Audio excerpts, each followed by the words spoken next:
रायगड जिल्ह्यातली अनेक गावं दरडीच्या सावटाखाली आहेत। रायगड जिल्हा प्रशासनाकडून दरडग्रस्त गावांची यादी जाहीर करण्यात आली आहे। मात्र अजूनही एकाही गावाचं कायमस्वरूपी पुनर्वसन झालेलं नाहीये।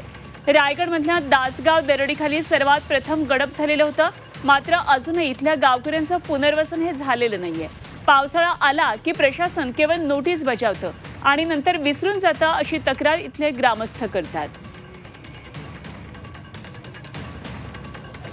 जर फक्त शासन पावसाळा आला की नोटिसा देण्याचं फारच फक्त करत असतो, म्हणून शासनाला आमचं आव्हान आहे, शासनाला आमची विनंती आहे की जिवंत असतानाच आमचं पुनर्वसन शासनाने आमचं करावं। आज 2005 पासून आम्ही पुनर्वसनाची वाट बघतोय, शासन काही लक्ष देत नाही। जर मेल्यावरती शासन लक्ष देईल का? आम्ही पाठपुरा करून सुद्धा, अर्ज करून सुद्धा शासन काय आमच्या भोयवाड्याकडे पुनर्वसनाकडे बघत नाही। रायगड जिल्ह्यातल्या अशा या दरडग्रस्त गावाचा आढावा घेतलाय आमचे प्रतिनिधी। अमृत नोनी गॅस्ट्रिन, अपचन, ऍसिडिटी, गॅस्ट्रबल ह्यापैकी तुम्हाला कुठलाही गॅस्ट्रिक प्रॉब्लेम झाला, उपाय एकच, अमृत नोनी गॅस्ट्रिन। प्रफुल्ल पवार यांनी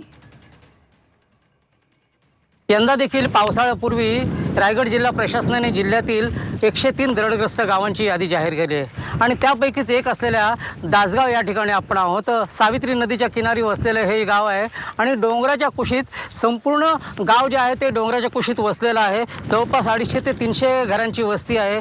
रायगड जिल्ह्यात जेव्हा गावांवरती दरडी कोसळण्याचा धोका निर्माण झाला, त्यामध्ये पहिलं गाव दरडीखाली गेलं ते हे दासगाव आणि या गावातील जवळपास 34 घरं जी आहेत ती दरडीखाली गेली आणि 47 जणांना आपला जीव गमवावा लागला होता। घरं दरडीखाली गेली होती, त्यांचं पुनर्वसन करण्यात आलं, मात्र जी गावं दरडग्रस्त आहेत किंवा जिथं दरडी कोसळण्याचा धोका आहे त्या गावांचं किंवा त्या कुटुंबांचं पुनर्वसन अद्यापही झालेलं नाही। या कुटुंबांचं कायमस्वरूपी पुनर्वसन कधी होणार आणि आमच्या जीवावरची टांगती तलवार जी आहे मृत्यूची ती कधी बाजूला होणार, असा प्रश्न इथल्या दरडग्रस्त कुटुंबांना पडलेला आहे।